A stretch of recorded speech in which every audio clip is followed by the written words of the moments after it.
داستانەکانی غەریبی نوێترین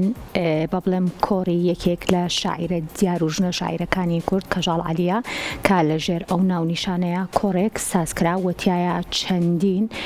شعری تایبەت و کۆبوونەوەی زۆر تایبەتی ئەدەبی دیارە بەشێک لەو کۆبوونەوەانی کە هەمیشە بە ئەنجامەگەێنێ و بە ئامادەبوونی بەشێک لە هونەرمەندان و کە لە نووسەران خۆی کەشێکی جوان و ئەدەبی ئەتوانێت کە دروست کا دواتر گفتوگۆی ئەدەبی و زۆر بابەتری تریش لێرەیە لەنێو ئەم کۆڕەیە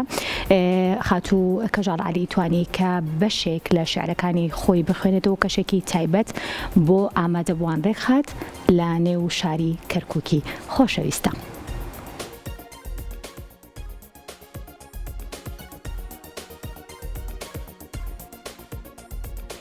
لە هۆڵی شەقامی جمهوری شاری کەرکووک کۆڕێک بۆ شاعیر کەژاڵ عەلی ڕێکخرا. لەو کۆڕەدا کە ژمارەیەک لە هونەرمەندان و ڕۆشنبیرانی شارەکە ئامادەبوون، شاعیر کەژاڵ عەلی لە ژێر ناونیشانی داستانەکانی غەریبی گوزەرێکی کرد بە بەرهەمە شعرەکانیدا و کەشێکی هونەری جوانی بۆ ئامادەبوانی کۆڕەکە فەراهەم کرد.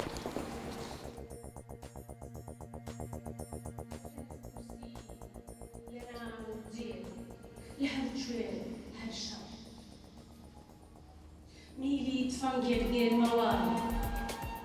فیشەکێک دەنێمە بەر ئاشتی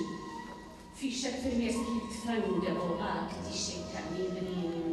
ئەو پێشمەرگە و باران بە بناری قەندیلەوە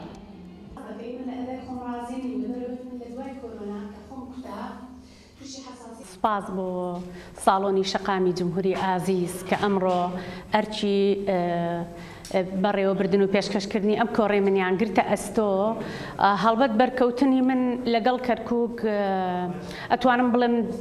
خەونێکی لە مێژی نەبوو بۆ من کە من ڕۆژێک لە ڕۆژان بێمە ناو کەرکووک وە کۆڕیتیا بگرم، بەڵام بە حکمی ئەوەی لە دەرەوە ژیاوم زیاتر کاتەکانم لێوێ بووە و ئەو خەونم زۆر درەنگ هاتە دی، بەڵامی تر دوجار لەگەڵ گەرمەی شەڕ و ناکۆچی و ئاڵنگاریەکانی هەرێمی و نێودەوڵەتی کە ئێستا لەم ڕۆژانەدا بەرۆکی ئێمە و شعر و ئەدەب و نووسەر و خەڵکی کوردیان گرتووە، بەڵامی دی ناچار بووین کە کۆڕەکە دوانەخەین واتیا پێشکەش بکەین. بە هیوام توانی بێتم ئەمڕۆ چەند شعرێکی ناسک لەگەڵ چەند شعرێکی بەرگری کە سرتاندم بە گوێی ئامادەبوانی ئازیزی شاری کەرکووک بوو بێ بە جێی ڕەزامەندیان